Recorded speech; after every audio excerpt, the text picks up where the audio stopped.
Diabetes রোগীরা কি রোজা রাখতে পারবে? আসসালামু আলাইকুম, আমি ডাক্তার আব্বাস উদ্দিন।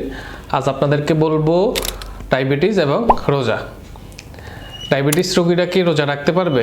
জি, অবশ্যই রাখতে পারবে, কারণ রোজা হচ্ছে একটা ফরজ কাজ। তবে এর জন্য দরকার পূর্ব প্রস্তুতি।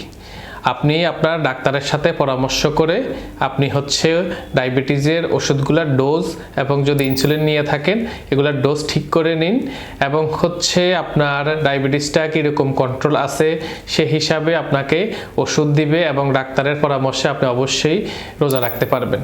যেহেতু রোজা রাখার কারণে আপনাকে অনেকক্ষণ না খেয়ে থাকতে হবে, প্রায় 12-13 ঘন্টা। এই জন্য ডাক্তারের পরামর্শে আপনি অবশ্যই ওষুধ রেখে ডোজ পরিবর্তন করবেন। নিজে নিজে কখনোই ডায়াবেটিসের ডোজ ওষুধ পরিবর্তন করবেন না। এখন আসি আপনি কি করবেন।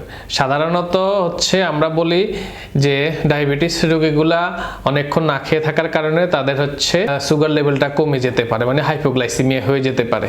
এর ক্ষেত্রে আপনি যদি দেখেন চোখে ঝাপসা দেখতেছেন, মাথা ঘুরাচ্ছে, বুক ধড়ফড় করতেছে, পড়ে যেতে পারেন, তাহলে আপনি সুগারটা মেপে নিতে পারেন। সুগারটা মাপলে রোজা ভাঙবে না।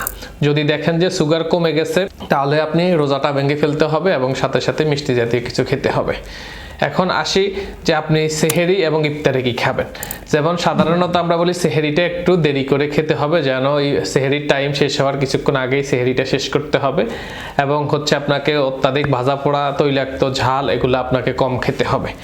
এখন আসি যারা ইনসুলিন নিচ্ছেন তারা অবশ্যই আমরা বলি লং অ্যাক্টিং ইনসুলিনগুলা ইফতারের পরে নিতে হবে। শর্ট অ্যাক্টিং বা ইন্টারমিডিয়েট অ্যাক্টিংগুলা সেহেরির টাইমে নিতে হবে। অবশ্যই আপনি রোজা রাখতে হলে আপনি ডাক্তারের পরামর্শে রোজা রাখবেন। সাধারণত আমরা HbA1cটাকে মেপে আপনাকে বলতে পারবো আপনি রিস্কের মধ্যে আছেন কিনা, রোজা রাখলে আপনার কোনো সমস্যা হবে কিনা। এখন আসি কাদের জন্য রোজা রাখাটা বেশি ঝুঁকিপূর্ণ হবে। যারা রিসেন্ট কোনো হার্ট অ্যাটাক হয়েছে বা রিসেন্ট স্ট্রোক হয়েছে, এদের রোজা রাখাটা একটু রিস্ক হয়ে যাবে।